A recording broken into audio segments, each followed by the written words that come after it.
So in this video, we are going to look at the basics of web applications or how the web applications work. First of all, let's understand what's called a web application. A web application is a piece of software which can be accessed from a browser.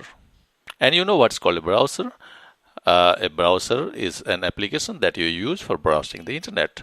And the examples are your IE or Firefox or Google Chrome or Safari. You all know about that. Technically speaking, we can call a web application a web server, although there is a difference in the sense that a web server can host multiple web applications. But for the time being, let's call a web application a web server. And a web server is actually a network application running on some machine listening on a port. The browser is actually called a web client, or more formally, we call that a user agent. And in fact, web clients are not only browsers, but any application which can speak to a web server, like your CURL or Telnet, those are also web clients or user agents. So the web client or the user agent communicates with the web server to get its job done, and for this communication, and actually for any communication, both the parties need to use the same set of rules or grammar, which we call protocol in technical terms. You got what is called a protocol? It's simple, like when two parties are communicating. For example, when two people are communicating, they need to use the same language and the same set of grammar rules so that they can understand each other. Similarly, in computer science, when two applications are communicating, they need to use the same set of rules, which we call protocol. And the browsers can speak some standard protocols like the HTTP protocol, the FTP protocol, the WebSocket protocol. There are many protocols which the browsers can speak, and they are standards. And each of these protocols are suitable for different kind of tasks. For example, the FTP protocol is used for transferring files. And among all these protocols, the HTTP protocol is the most used protocol in the web client and the web server club. That means most of the times the web client and the web server speak to one another using the HTTP protocol. And in fact, in this whole tutorial, we are going to focus only on HTTP protocol. So let's dig somewhat more into the HTTP protocol.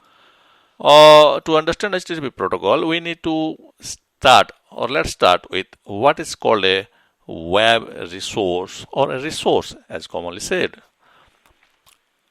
A resource is a document like an HTML document or a PDF document or a JSON document or an XML file or any kind of document which is hosted by a web server, or in other words, a web client can access those documents through a web server.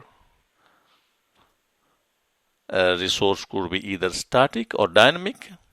A resource which does not change is called a static resource.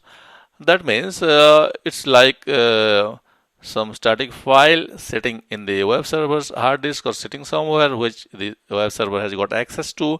And when a request for a resource comes from a web client, the web server passes that resource to the web client straight. In contrast, a dynamic resource is generated on the fly, in the sense that when a request for a dynamic resource comes from a web client, the web server builds the resource on the fly. For example, suppose a web server has a resource which embeds the current time, either in a JSON or some XML document or an HTML page or whatever.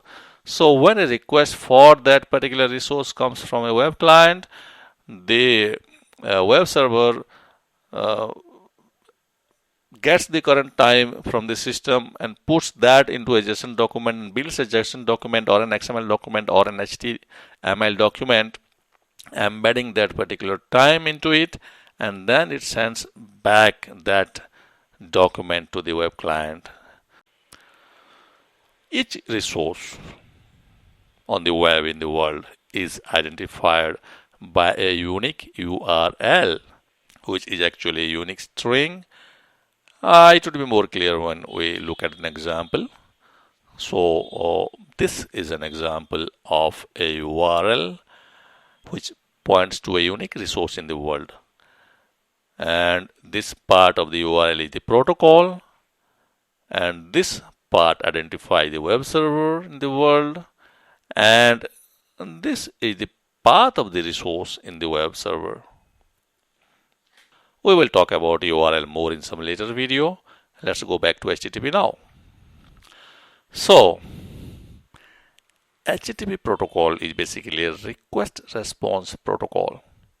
That means whenever the web client needs to do some operation on a resource, like reading it or updating it or deleting it or creating a new resource or any kind of operation, the web client first establishes a connection with the web server where the resource is hosted, and then the web client sends a request to it. The request contains the details of what the web client wants, like which operation it wants and all. While the web server receives a request, it responds with a response back to the web client. That means it sends a response back to the web client. And the content of the response depends on what was requested.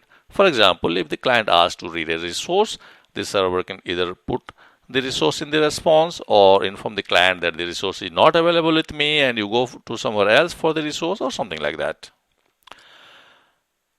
And then after the response is given to the web client, the connection is closed and the web server does not remember anything about the past connections and who the clients were.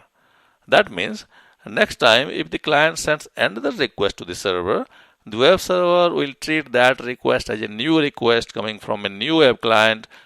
And because of this nature, the HTTP protocol is called a stateless protocol. And this one pair of request and response is called an HTTP transaction. So this was a basic overview of how web servers and web clients work. And in the next video onwards, we shall be going deeper on all these.